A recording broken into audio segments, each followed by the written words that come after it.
She didn't disappear. She withdrew. And that difference matters more than you think. When attention fades, the untrained mind panics. It fills the silence with stories, doubt, self-blame, urgency. But Stoic communication mastery begins exactly here, at the moment your nervous system wants to react. This is not a crisis, it is a mirror.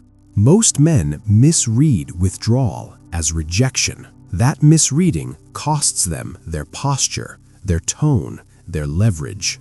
The Stoic sees something else: information, data about alignment.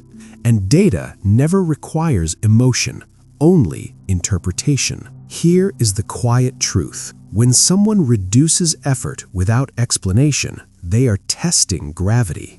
They want to know what pulls you off center. Attention? Approval? Fear of loss? Your response reveals your internal hierarchy, and hierarchies are always felt, never announced. A composed man does not rush to restore comfort. He observes the change without attaching meaning. He does not chase clarity from someone who created confusion. He understands that clarity is internal first. This alone separates him from the average reaction. Marcus Aurelius warned against surrendering the inner citadel, not because the world is cruel, but because the world is inconsistent. If your stability depends on another person's warmth, you have already abdicated command. So the Stoic response is deceptively simple. You slow down, you reduce output, you match reality, not memory, not to punish, not to manipulate, but to remain accurate. Precision is power. Notice how pressure builds when you do nothing, not in you, but in them. Silence creates a vacuum, and vacuums reveal motives. Some people return to fill it, others drift away. Both outcomes are valuable. This is where Stoic communication mastery becomes visible. You are no longer negotiating for attention. You are communicating boundaries through behavior, calm behavior, neutral behavior, behavior that says, I am not destabilized by distance. Most men try to talk their way back into relevance. The Stoic lets relevance reveal itself. That restraint is not passive, it is controlled presence. And this is only the first shift, because once you stop chasing response, a deeper transformation begins, one that changes how you see connection itself. If this perspective sharpens your thinking, quietly like the video and subscribe, not for motivation, for mastery. Detachment is misunderstood.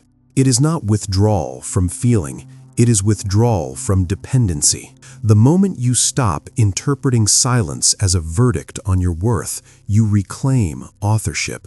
Stoic communication mastery is built on this pivot. You no longer speak to be chosen. You speak when alignment exists, and when it doesn't, you remain still. This stillness unsettles people because it removes friction. There is nothing to push against. No drama, no protest, no performance, just absence of need. And need is what most dynamics quietly feed on. Here is the inversion most never grasp. When you chase, you confirm value imbalance. When you remain grounded, you restore symmetry or expose incompatibility. Either way, you win clarity. And clarity is always superior to hope. Epictetus taught that suffering comes from judgments, not events. Being ignored is neutral. Your interpretation weaponizes it against you. Remove the judgment and the event collapses into silence. Pure, harmless silence. So you invest elsewhere, not as distraction, as discipline, body, craft, brotherhood, thought. You redirect energy from persuasion to construction. This recalibration changes your frequency. People feel it before they understand it. And yes, sometimes she notices. Sometimes distance awakens curiosity. But that is no longer the point. because the Stoic does not evolve to be retrieved, he evolves to be sovereign. If she returns, she meets a man who is slower to attach, quicker to assess, calmer in tone. If she doesn't, nothing of value was lost, only noise removed. This is the quiet resolution. No confrontation, no closure speech, no final message, just congruence. Your actions align with your standards. Your silence aligns with your self-respect. Marcus Aurelius wrote that the best revenge is not to resemble the one who wronged you. Stoicism goes further. It says revenge is irrelevant. Mastery is sufficient. You are not cold, you are precise, and precision ends games. If this reframing elevated your perspective, like the video, subscribe, and stay. We train composure here. When attention fades, do you chase clarity or do you become it?